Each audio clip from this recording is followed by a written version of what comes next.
Today we will delve into the very heart of a transformation that turned humble guilds of builders into a mighty force capable of shaping financial empires. This is the story of how the values of brotherhood, multiplied by business acumen, laid the foundation for the Masonic capital we see today. This chapter is about how, from stonemason to magnate, capital carved its path through the centuries. Let's begin our journey in the 18th century, when Freemasonry, as we know it, was just beginning to take on its modern form. Initially, these were associations of master masons who passed on the secrets of their craft. But over time, people not directly involved in construction began to join these brotherhoods: philosophers, merchants, aristocrats. These new members brought with them not only new ideas, but also new opportunities. Imagine, in an era when information spread slowly and trust was a scarce commodity, the Masonic Lodge became a unique platform. Here, under the cloak of secrecy and shared ideals, not only moral principles were built, but also very tangible business connection. Lodge members, bound by oath and common rituals, could trust each other far more than any other business partner. This was a club for the elite, where reputation was valued above all else, and common goals united them more strongly than blood ties. How did this work in practice? Very simply, if, for example, you needed a reliable supplier of rare goods, you would turn to a brother from the lodge. If a loan on trust was required, again, to a brother. Masonic lodges became informal employment exchanges, investment funds, and even courts of honor, where disputes were resolved without involving external, often corrupt, authorities. This created a closed, but incredibly effective system of mutual support. Century after century, this system grew and strengthened. By the 19th century, we already see the first truly large Masonic business dynasties. They didn't just use connections. They built their empires based on the principles laid down in the lodges: diligence, honesty, within the circle, of course, mutual aid.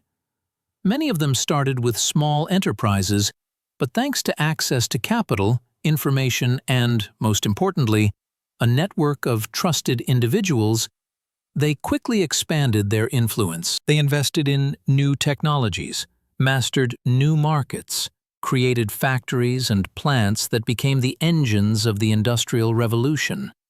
Their names were not always directly associated with Freemasonry in the public sphere, but behind the scenes, many of them were active members of the Brotherhood. This period became a turning point when Freemasonry ceased to be just a club of interests and turned into a real incubator for future financial titans. It was then that the foundations of the powerful economic force we observe today were laid. And this is just the beginning. Next, we will see how these principles and connections transformed into something much larger, something that shaped the face of the modern global economy. Now that we've peered behind the curtain of the formation of Masonic capital, it's time to delve into a world where these principles were taken to their absolute extreme: the world of banking dynasties. Today, we'll talk about families whose names have become synonymous with wealth and influence, and whose history is inextricably linked with the mysteries of Masonic lodges. At the center of our attention, of course, are the Rothschilds. This name, like a magnet, attracts the most incredible stories and theories. But what if behind the legends lies something more tangible? A well-thought-out strategy, supported by unique connections. The history of the Rothschilds begins at the end of the 18th century in Frankfurt am Main. Meyer Amschel Rothschild, the founder of the dynasty, was not just a banker. He was a virtuoso financier who knew how to see opportunities where others saw only chaos. And his 5 sons became his main assets, sent to key financial centers of Europe. London, Paris, Vienna, Naples, and, of course, the one who remained in Frankfurt. This ingenious strategy allowed for the creation of not just a bank, but a unified financial network capable of moving capital and information with unprecedented speed for that time. And here we come to the question of Freemasonry. Although there is no direct evidence that all Rothschilds were Freemasons, numerous historical sources indicate close ties between family members and Masonic lodges.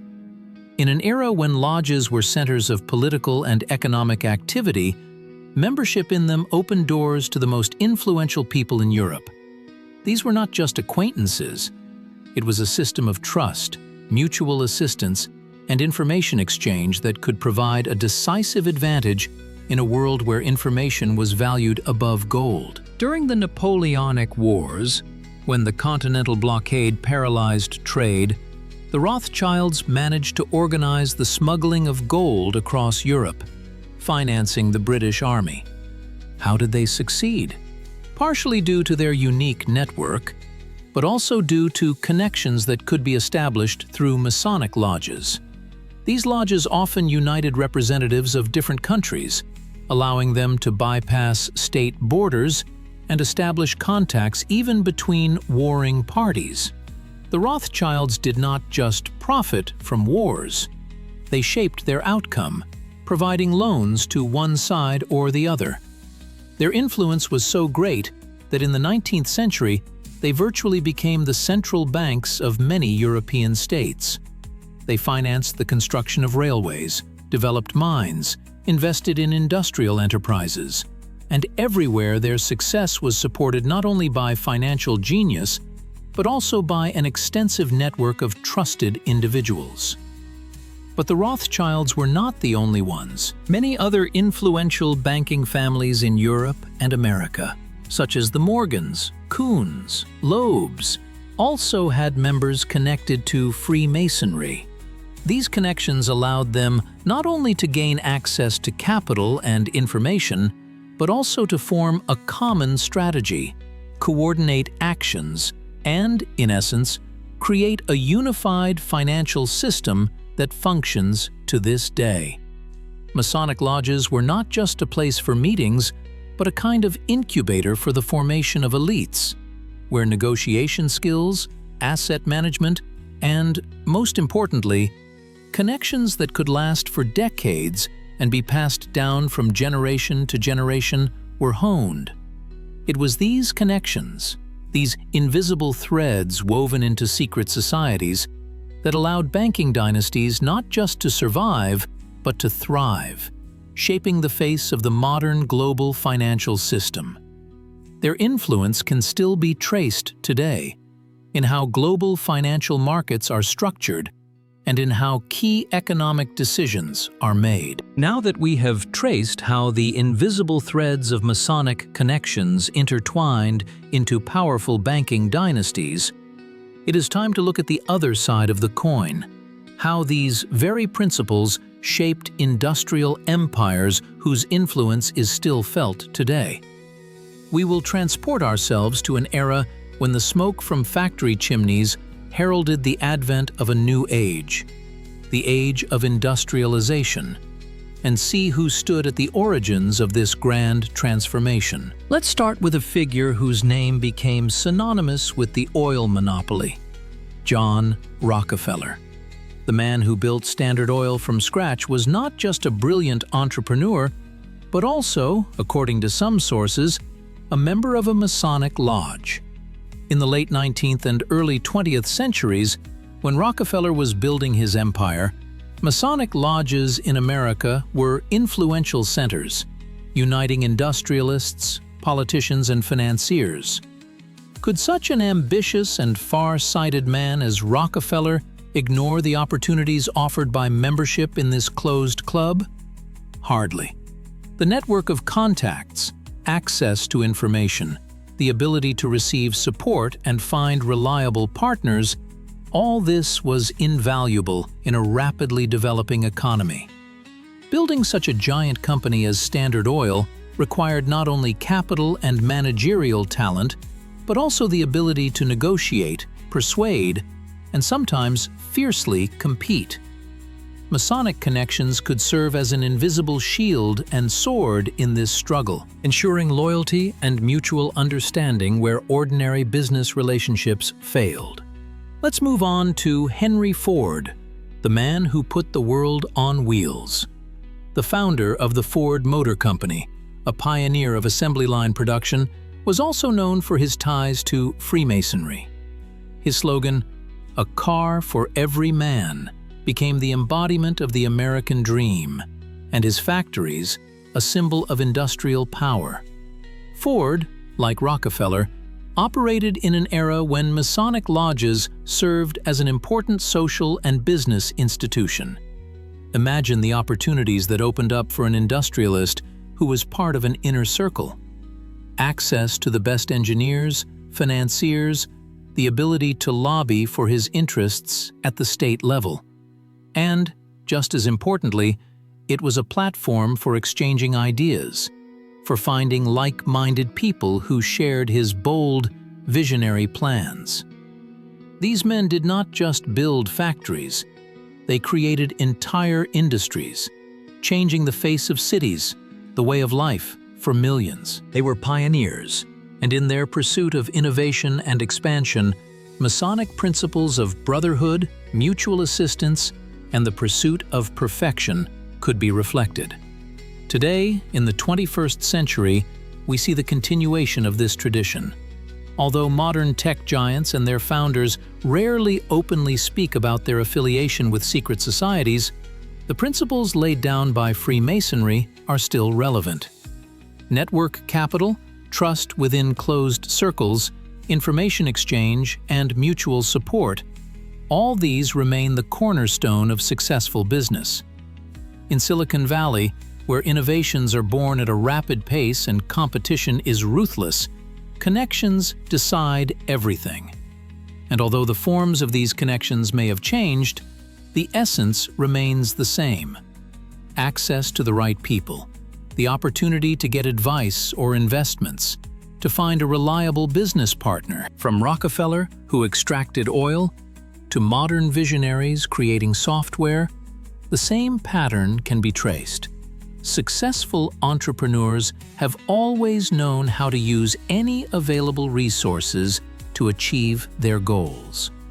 And among these resources, for many centuries, not the least place was occupied by invisible but strong connections, woven within the walls of closed societies. Now that we have traced how the invisible threads of Masonic connections were woven into powerful banking dynasties and how these principles shaped industrial empires, it is time to delve into the core of their success, into a system that allows these circles to flourish even in the most turbulent times. This is a story about network capital, about how the Masonic system of business connections works, and why it remains so powerful in the 21st century. Let's start with the concept that underpins everything: mutual support. In the Masonic Brotherhood, where each member refers to the other as a brother, connections are built on a foundation of trust and shared values.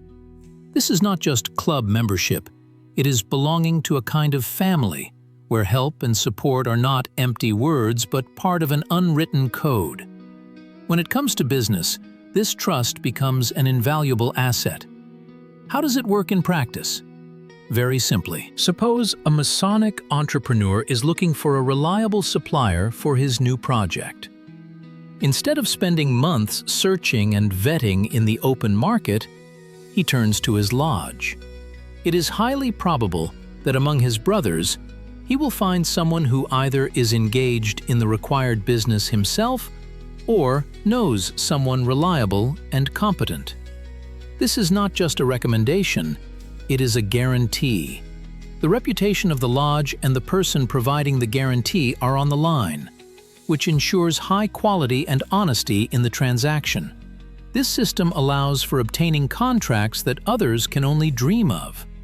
In a world where tenders and open competitions are often accompanied by bureaucracy and corruption, The Masonic network offers a direct path to vetted partners. Imagine two proposals for the same project, one from an unknown firm, the other from a company headed by a brother from your lodge. The choice becomes obvious, especially if all other conditions are equal. This is not breaking the law. It is simply using the advantages of personal connections that everyone has, but in Freemasonry, they are systematized and amplified. But network capital is not just about getting new contracts. It is also a powerful tool for expanding business opportunities. Suppose an entrepreneur wants to enter a new market or launch a new product. Through Masonic connections, he can gain access to insider information, advice from experienced businessmen, and potential investors who trust each other more than external players. Lodges become a kind of business incubator where ideas are refined and projects receive the necessary support. And, what is especially important in our time, the Masonic network serves as a shield during economic crises. When the market is stormy, companies go bankrupt and trust declines. Masonic connections can become a lifeline. In difficult times, brothers can provide financial support, offer temporary contracts, help with debt restructuring, or simply give valuable advice based on personal experience. This is not pure charity, it is an investment in the future, an understanding that today you help a brother, and tomorrow he will help you. The concept of the Masonic network is, in essence, one of the earliest and most effective forms of social capital. Unlike financial or human capital, social capital is measured by the quality and quantity of connections a person can utilize. In Freemasonry, this network has been built over centuries, refined and perfected, transforming into an invisible but tangible force capable of overcoming any economic obstacles. This is not a conspiracy, it is rather a highly organized system of mutual aid that allows its participants to be one step ahead of the competition. It is thanks to this system that many Masonic enterprises not only survived crises, but emerged from them even stronger, absorbing weakened competitors and occupying new niches. Trust, confidentiality, shared values, and a willingness to help each other. These are the pillars on which this network capital rests.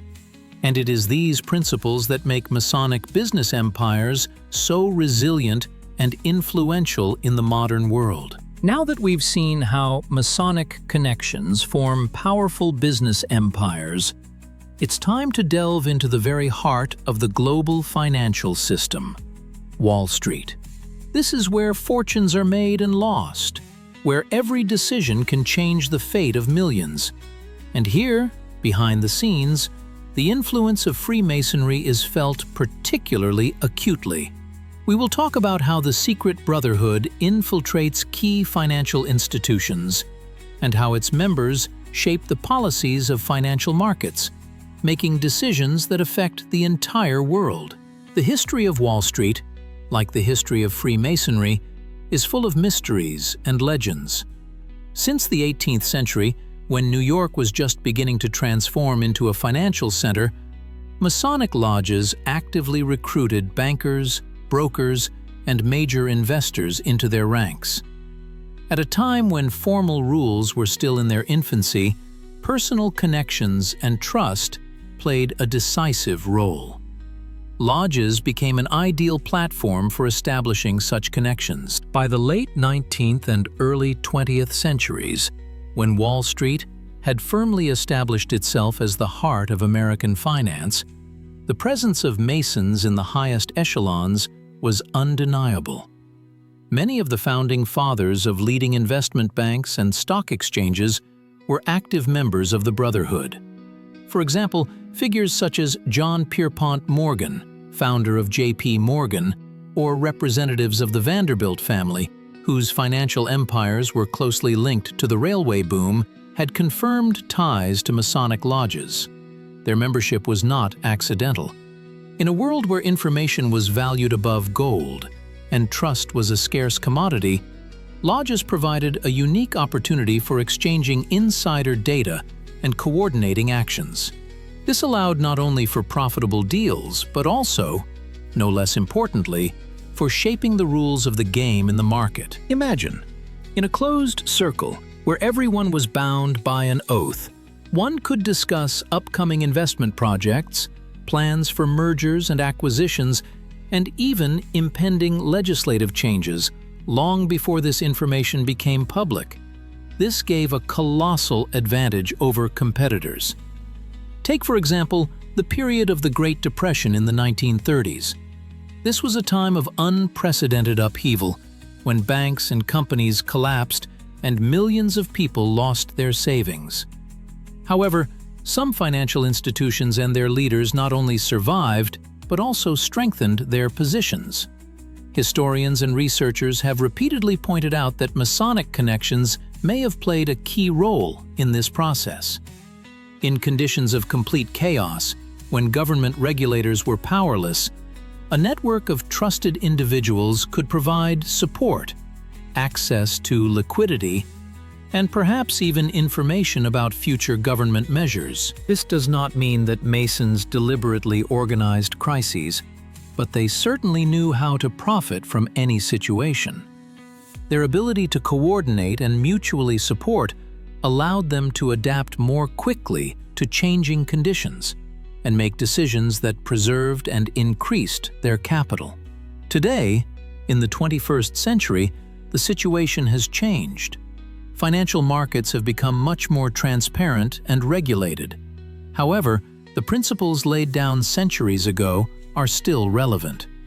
Network capital, which we discussed earlier, remains a powerful tool. The influence of Masons on financial markets is manifested not so much in direct management or conspiracies, but in creating a favorable environment for their business interests. This can be lobbying for certain legislative initiatives, appointing their people to key positions in regulatory bodies or central banks, and creating informal alliances that influence major financial decisions. Some researchers point out that many high-ranking officials of the U.S. Federal Reserve, the International Monetary Fund, and the World Bank had or have connections with Masonic lodges or other secret societies. This does not mean that they act against the interests of the state, but their worldview, their connections, and their understanding of how the system works are certainly formed within these circles. For example, decisions on interest rates, on banking regulation, on international loans. All this can be the result not only of economic calculations, but also of backstage negotiations, where personal connections play no small role. Masonic lodges, as before, serve as a place where elites can meet, exchange opinions, and perhaps coordinate their actions. This does not always happen in the form of direct instructions, but rather through the formation of a general consensus, through the development of a unified strategy that is then implemented through formal institutions. Thus, the influence of Freemasonry on Noah Street and global financial markets is not so much direct control as a subtle but constant presence that shapes the context in which key decisions are made. This is a system that operates on trust, shared values, and a long-term perspective, allowing its participants to stay one step ahead in the ever-changing world of finance.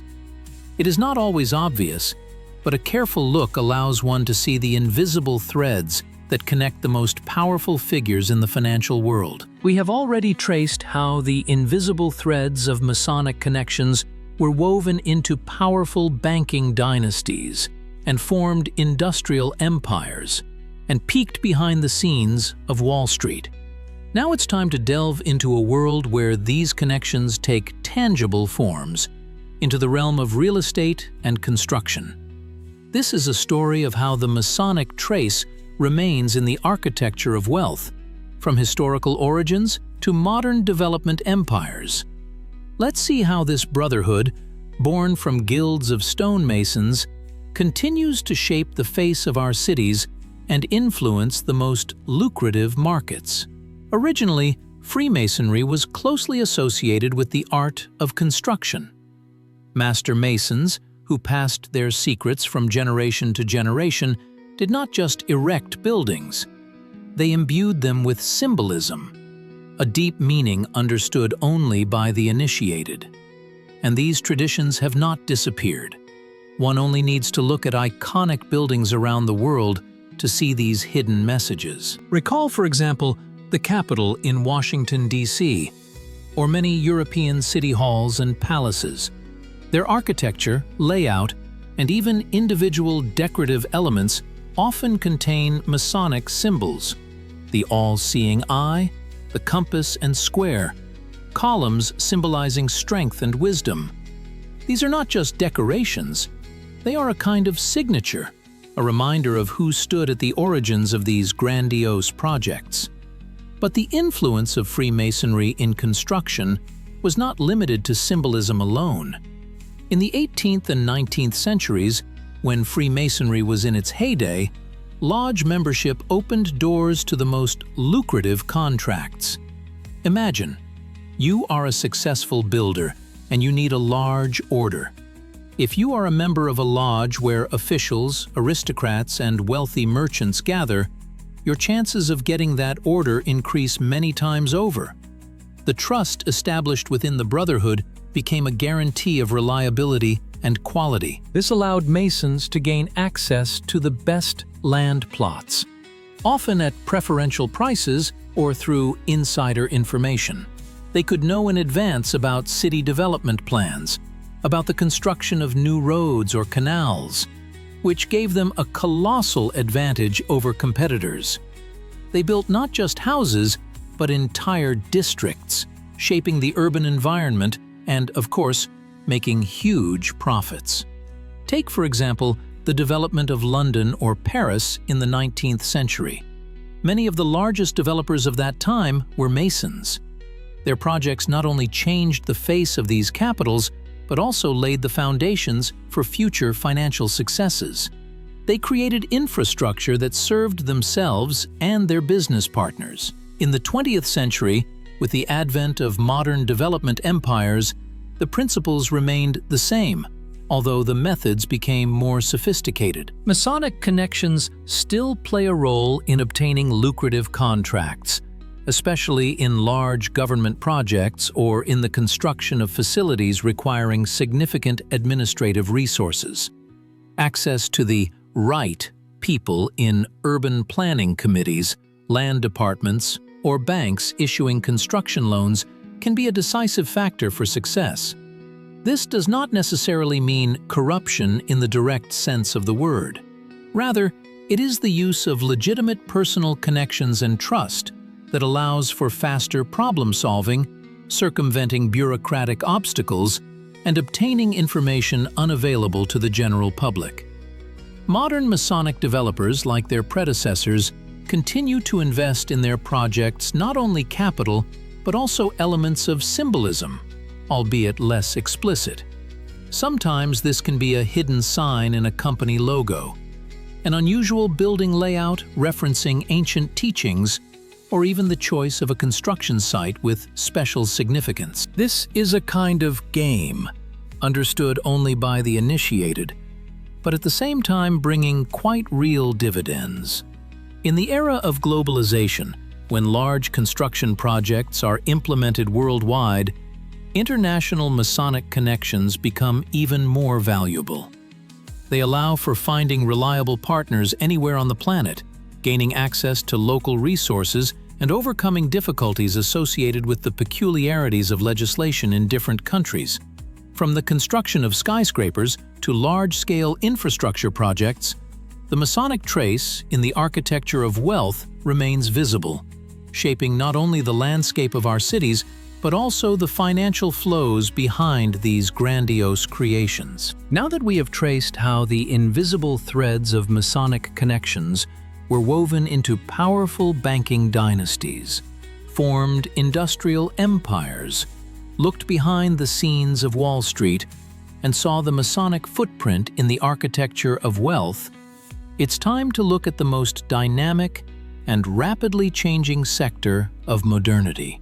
Welcome to a world where information is valued more than gold and innovations are born at the speed of thought. We will talk about technological visionaries, about the Masons of the digital age, and about how their values and connections continue to shape the modern digital economy. In the 21st century, when bits and bytes rule the world, it would seem that traditional secret societies should have faded into the background. But this is far from the case. The principles that have served Freemasonry for centuries – brotherhood, mutual aid, confidentiality, access to information, and the creation of influential networks – have proven to be more relevant than ever in the Silicon Valley era. Let's look at the biographies and business practices of some technological leaders. Although direct membership in Masonic lodges is rarely publicized today, especially in a highly competitive environment, the influence of Masonic values and working methods is very clearly traceable. Many of the pioneers of the computer era, for example, were deeply passionate about the ideas of self-improvement, the search for truth, and the creation of a better world, values that lie at the heart of Masonic teachings. They believed in the power of knowledge, in the exchange of ideas, and in building communities capable of solving the most complex problems. This, in essence, is very close to the ideals of brotherhood.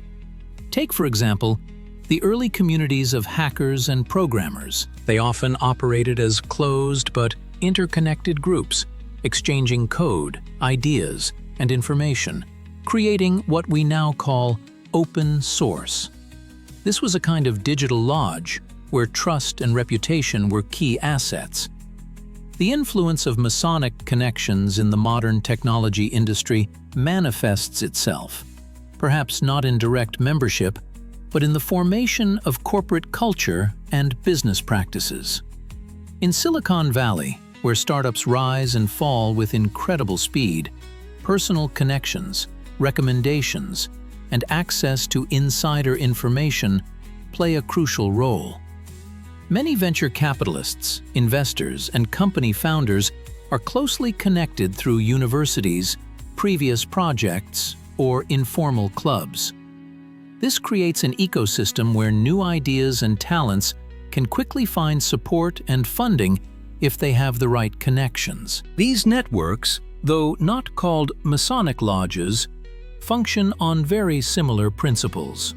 Trust within the circle, mutual assistance in finding resources, information, and talent, and the pursuit of common success. This allows them to quickly adapt to changes, bypass competitors, and shape trends that then determine the development of the entire digital economy. Many large technology companies, such as Google, Apple, Microsoft, and Amazon, have a complex structure of mergers and acquisitions, as well as strategic partnerships. Decisions about such large-scale deals are often made not only on the basis of economic indicators, but also through personal contacts and trust between key figures.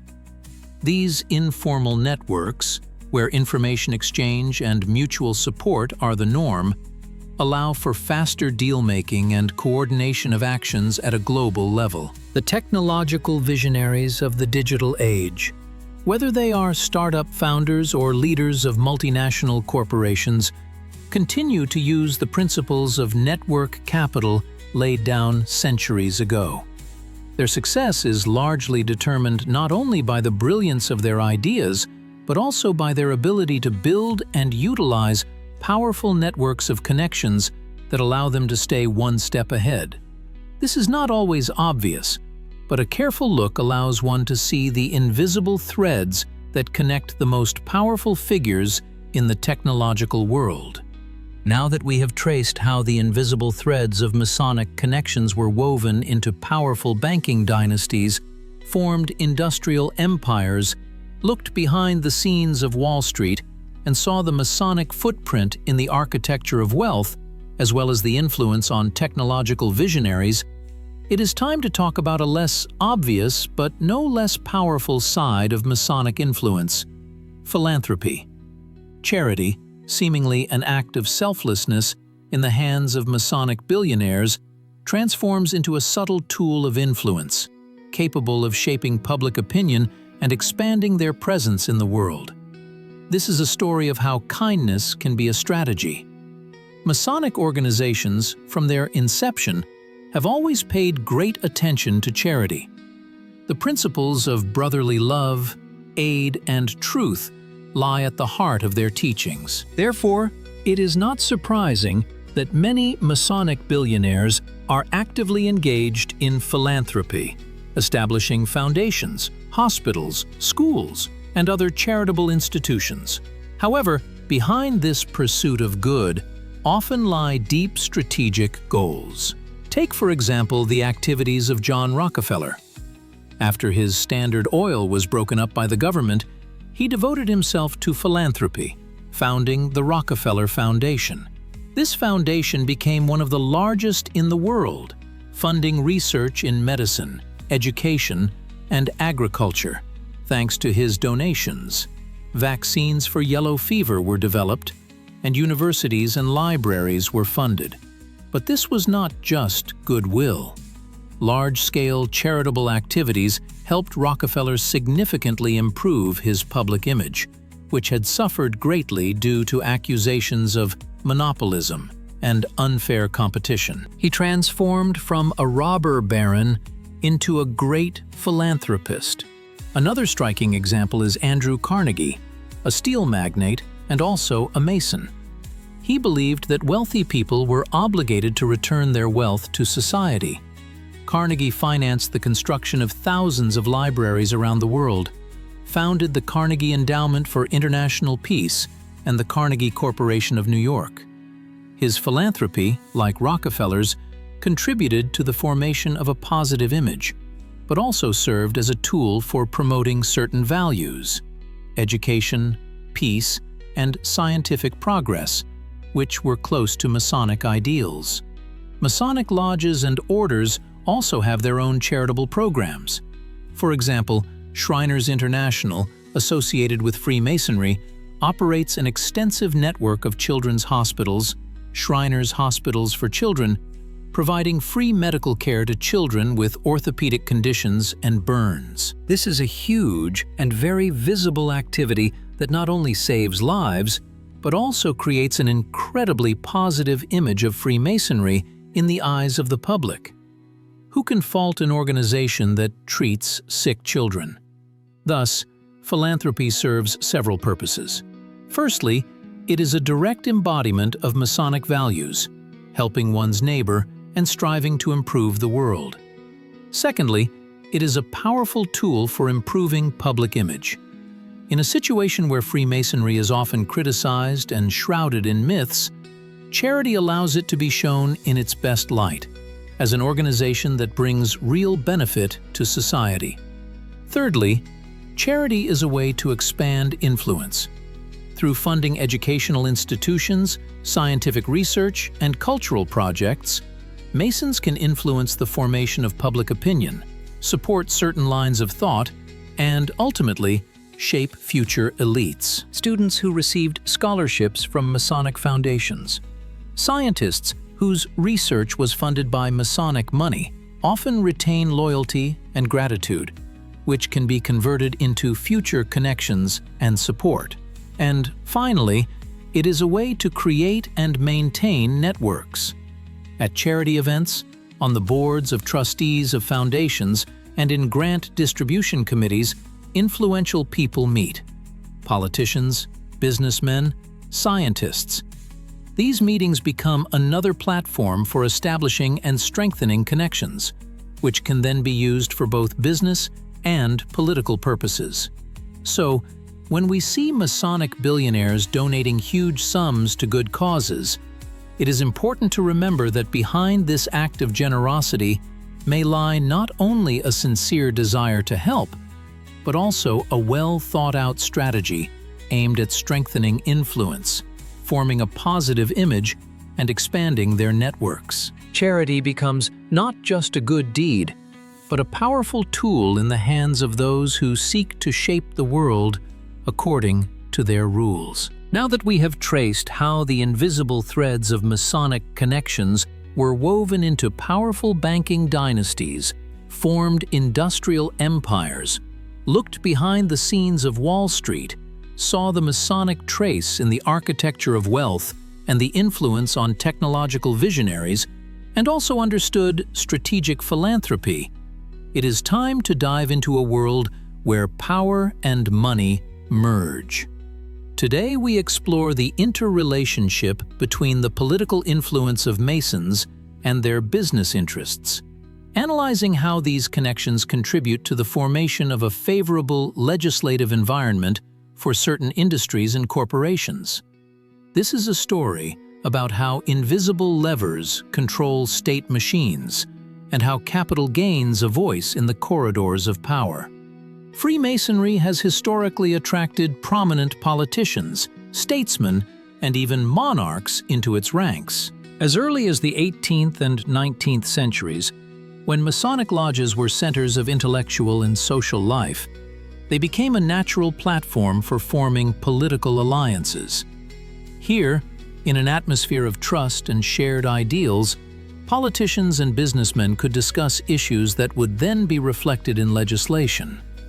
This was not just an opportunity for lobbying, it was an opportunity to build consensus among influential elites. In the United States of America, for example, many of the founding fathers were Masons, including George Washington and Benjamin Franklin. Their ideals of liberty, equality, and fraternity, which formed the basis of American statehood, closely echoed Masonic principles. The influence of Masons on early American politics was immense. They did not just occupy key positions, they shaped the very structure of the new state. This tradition continued in subsequent centuries, when many presidents, senators, congressmen, and governors had Masonic connections. Their membership in lodges gave them access to a unique network of contacts, making it easier to find like-minded people and gain support for their political initiatives. How did this affect business? Very simply, politicians connected with Freemasonry often found themselves in a position where their personal connections coincided with their business interests. This could manifest in the adoption of laws favorable to certain industries, in the awarding of government contracts to companies headed by brothers, or in the creation of special conditions for the development of certain types of businesses. This was not necessarily corruption in the direct sense. Rather, it was the use of existing informal networks to achieve certain goals that could be beneficial to individual businessmen and society as a whole, in the opinion of the Masons themselves. Take, for example, the development of the railway network in the 19th century. Many railway magnates were Masons, and they actively lobbied for the adoption of laws that promoted the construction of railways, the acquisition of land, and government subsidies. Their connections in political circles allowed them to achieve their goals more quickly and efficiently, bypassing bureaucratic obstacles and outperforming competitors. This led to a rapid development of infrastructure, but also to the colossal enrichment of those who were at the origins of these projects. Another example is the banking sector. For many centuries, Masons held key positions in financial institutions and in governments.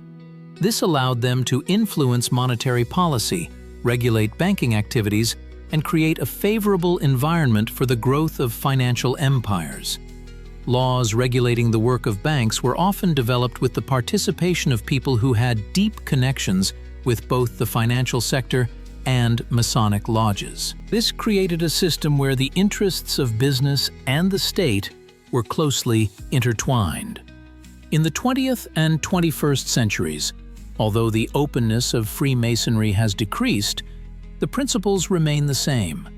Lobbying interests, shaping the legislative environment through informal connections, appointing their people to key positions. All this continues to work.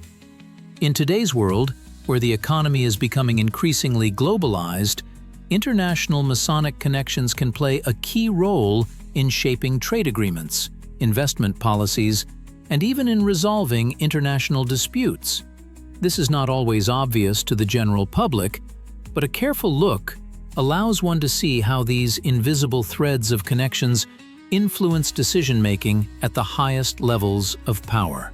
Ultimately, the interrelationship between the throne and capital, between politics and business, remains one of the most stable features of Masonic influence, shaping the world in which we live. Now that we have traced how the invisible threads of Masonic connections were woven into powerful banking dynasties, formed industrial empires, peeked behind the curtains of Wall Street, seen the Masonic footprint in the architecture of wealth, the influence on technological visionaries, and understood strategic philanthropy, as well as explored the relationship between the throne and capital, it is time to look at the largest arena of their activities.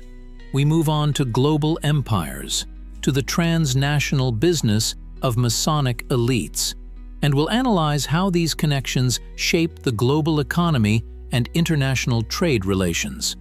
This is a story of how closed circles manage open markets, and how a brotherhood, born in humble lodges, stretched its influence across the globe. In an era of globalization, when borders are blurring and capital moves freely across the planet, Masonic connections acquire a completely different, sometimes invisible, yet incredibly powerful significance. Transnational corporations are not just companies. They are entire miniature states, capable of influencing the politics, economy, and culture of dozens of countries.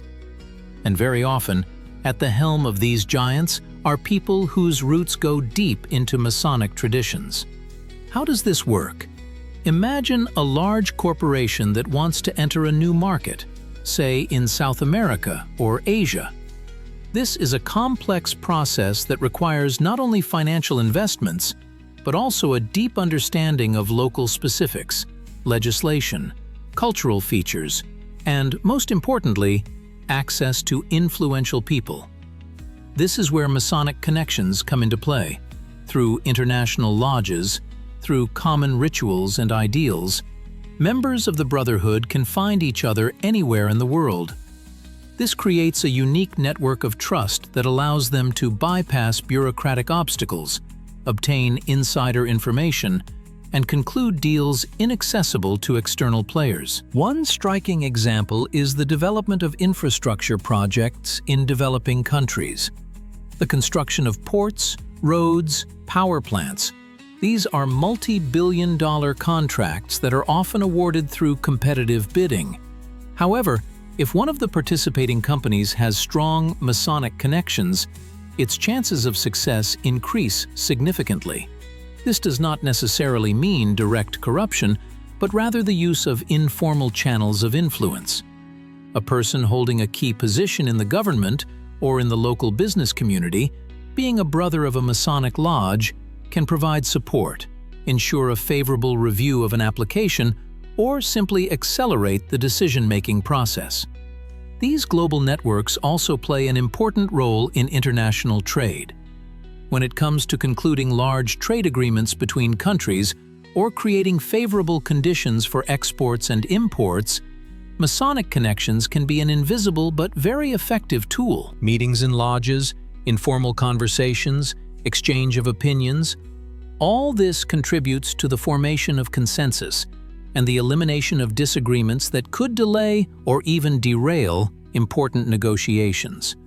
This allows transnational corporations, managed by Masonic elites, to shape the international rules of the game in their favor. Let's consider examples of global business empires created with the participation of Masons. Although direct proof of every leader's membership is difficult, historical data indicate close ties between many of the largest companies and Masonic circles. In the 19th and early 20th centuries, when the British Empire was at its peak, Freemasonry was widespread among colonial administrators, military personnel, and businessmen. This allowed them to coordinate their actions, support each other, and effectively manage vast territories and resources. British trading companies, such as the East India Company, had enormous influence, and many of their leaders were active Masons, which undoubtedly helped in expanding their global operations. In the modern world, the role of Masonic connections is manifested in the formation of international consortia, in joint investments in strategically important sectors such as energy, telecommunications, or mineral extraction. These projects often require colossal capital investments and state-level support in several countries at once. And here again, the informal networks of trust and mutual assistance provided by Freemasonry become an invaluable asset. The influence of Masonic elites on the global economy and international trade relations cannot be underestimated. This is not always direct management or conspiracy, but rather a subtle, constant presence that shapes the context in which key decisions are made. It is a system that operates on trust, shared values, and a long-term perspective, allowing its participants to stay one step ahead in the ever-changing world of global business. International lodges become a kind of embassies for members of the Brotherhood, providing them with access to information, contacts, and support anywhere in the world. This allows them not only to prosper, but also to actively shape the face of the global economy, guiding its development in accordance with their interests and goals. Now that we have traced how the invisible threads of Masonic connections were woven into powerful banking dynasties, formed industrial empires, looked behind the scenes of Wall Street, saw the Masonic trace in the architecture of wealth, the influence on technological visionaries, understood strategic philanthropy, and also explored the interconnection between the throne and capital, and examined the transnational business of Masonic elites, it is time to delve into the very essence of their resilience. Today, we will explore how these powerful business networks not only survive economic upheavals, but also manage to profit from them. This is a story of how Masonic strategies turn crises into opportunities, demonstrating the striking resilience of the Brotherhood's capital. History teaches us that economic crises are not just periods of decline, but times of redistribution of spheres of influence and accumulation of assets. And it is precisely here, in turbulent conditions, that Masonic networks manifest themselves particularly brightly. Their ability to coordinate, provide mutual support, and access insider information becomes an invaluable asset when markets are in turmoil and competitors are losing ground. Let's return to the Great Depression, which swept the world in the 1930s. It was a time of unprecedented upheaval. Millions of people lost their jobs, banks collapsed, and entire industries declined. However, some financial institutions and their leaders not only survived, but also strengthened their positions. How did they manage it? In conditions of complete chaos, when state regulators were powerless, a network of trusted individuals could provide support, access to liquidity, and perhaps even information about future government measures. Masons, holding key positions in banks, industrial corporations, and government structures, could coordinate their actions, supporting each other and preventing complete collapses. This does not mean that they deliberately organized crises, but they certainly knew how to profit from any situation. Their ability to adapt quickly and make decisions based on deep connections allowed them to preserve and multiply capital while others suffered colossal losses. They bought depreciated assets and enterprises for next to nothing, expanding their empires. Let's move to the present. The financial crises of the 2000s, whether the mortgage crisis or the stock market crash, once again showed how vulnerable the global economy is. And again, we see how some players not only survive, but thrive in these conditions. Although there is no direct evidence of Masonic lodges' involvement in modern crises, the principles laid down centuries ago are still relevant. The network capital, which we discussed earlier, becomes a powerful tool. In unstable conditions, when information is a decisive factor, access to it through trusted channels can give a colossal advantage. This allows Masonic business networks to react more quickly to changes, make informed decisions, and avoid the traps into which less informed players fall. In a crisis, when loans become inaccessible and markets freeze, Masonic connections can provide access to alternative sources of financing. Mutual support within the Brotherhood allows for the formation of closed investment funds, providing loans on trust, or exchanging assets, bypassing traditional financial institutions, which become extremely cautious during a crisis. This creates a kind of parallel economy capable of functioning even in the event of a complete collapse of the external system. Moreover, crises are often accompanied by changes in legislation and regulation. Masonic connections in political circles, which we have already discussed, allow them not only to foresee these changes, but also to actively participate in their formation, lobbying for solutions favorable to them. This enables them to create a favorable environment for their business interests, even when other players are simply trying to survive. Thus, the resilience of Masonic capital in turbulent times is not magic, but the result of well-thought-out strategies based on centuries-old principles of brotherhood. Trust, confidentiality, mutual support, and access to insider information. These are the pillars that allow Masonic business networks not just to adapt to crises, but to emerge from them even stronger, expanding their empires and strengthening their influence on the global economy.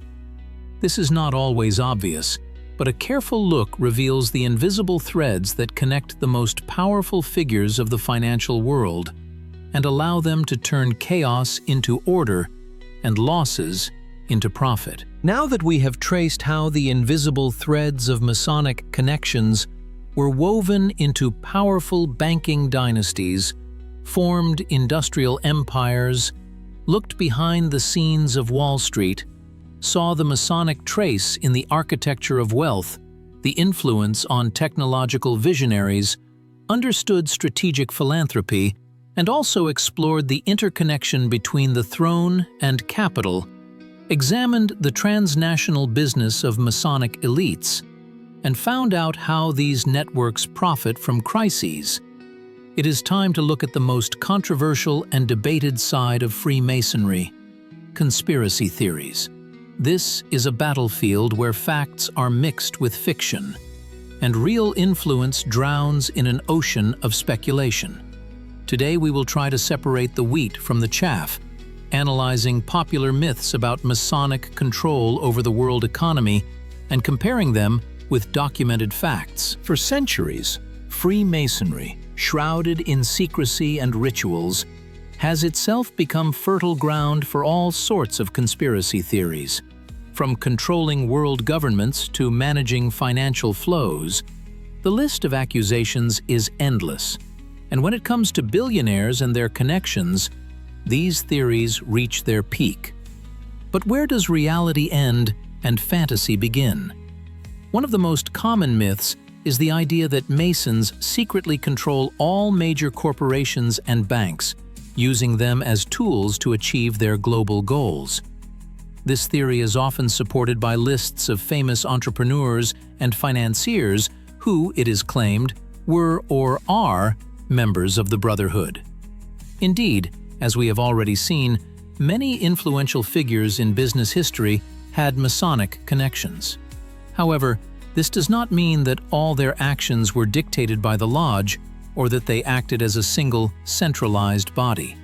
Reality is much more complex. Freemasonry is not a monolithic structure. It consists of many grand lodges around the world, which, although sharing common principles, are independent of each other. Even within a single Grand Lodge, there are different degrees and directions.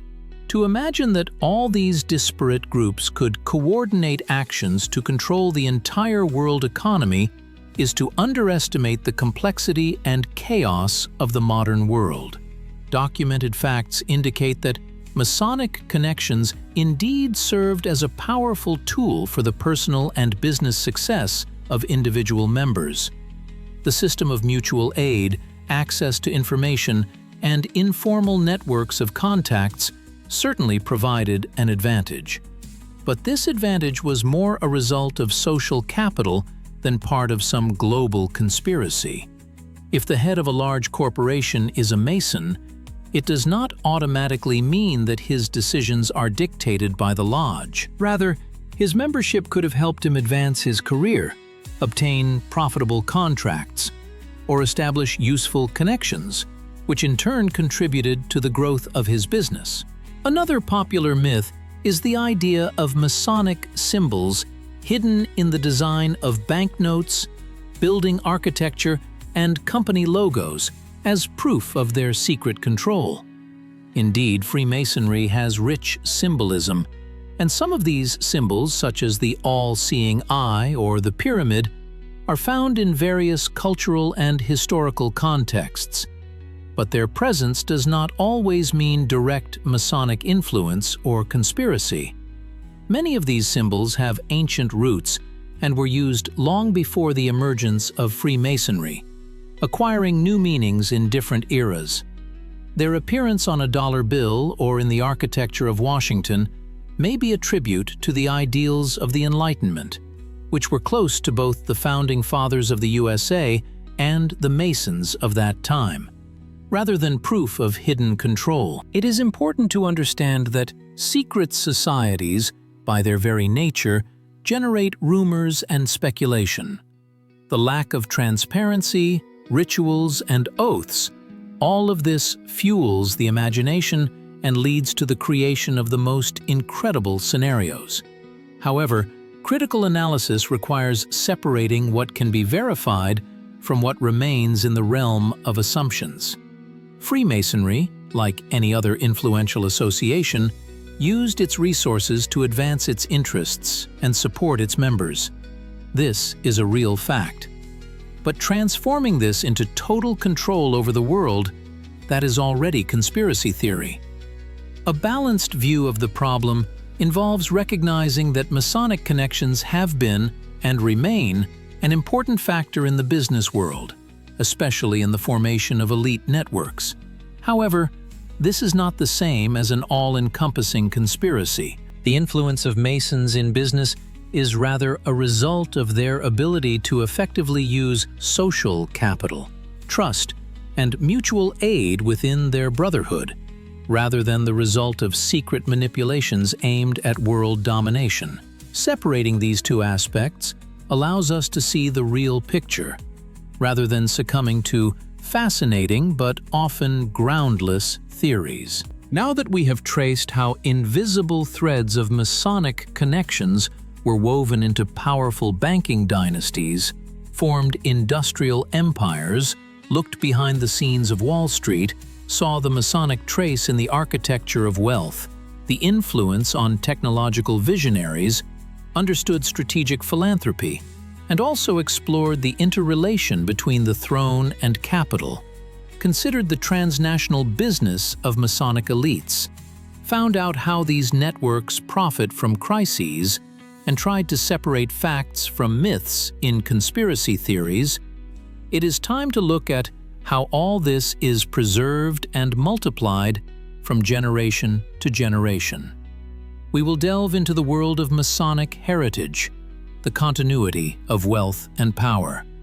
This is a story of how a secret brotherhood ensures not only current success, but also its long-term future, passing on assets, connections, and principles to its descendants and new members. Now that we have traced how the invisible threads of Masonic connections were woven into powerful banking dynasties, formed industrial empires, peeked behind the scenes of Wall Street, saw the Masonic footprint in the architecture of wealth, the influence on technological visionaries, understood strategic philanthropy, and also explored the interrelationship between the throne and capital, examined the transnational business of Masonic elites, found out how these networks profit from crises, and tried to separate facts from myths in conspiracy theories. It's time to look at how all this is preserved and multiplied from generation to generation. We will delve into the world of Masonic heritage, the continuity of wealth and power. This is a story of how a secret brotherhood ensures not only current success, but also its long-term future, passing on assets, connections, and principles to its descendants and new members. At the heart of any long-term success lies not only the ability to earn, but also the ability to preserve and multiply what has been accumulated. In Masonic circles, this principle is elevated to an absolute. The mechanisms for transferring business assets and connections within Masonic families and between generations of brotherhood members are not just inheritance. It is a carefully constructed system that guarantees stability and continuity of influence. One of the key tools for continuity is family trusts and offices. These structures allow not only for the effective management of vast fortunes, but also for their protection from external factors such as taxes, lawsuits, or financial upheavals. Within such trusts, a special management style is formed, where decisions are made with a long-term perspective in mind rather than short-term gain. Very often, the management of these assets is entrusted to members of the brotherhood, which provides an additional layer of trust and confidentiality. But not only financial assets are inherited, connections are a much more valuable asset. Children and grandchildren of influential Masons find themselves surrounded from an early age by people who will determine their future.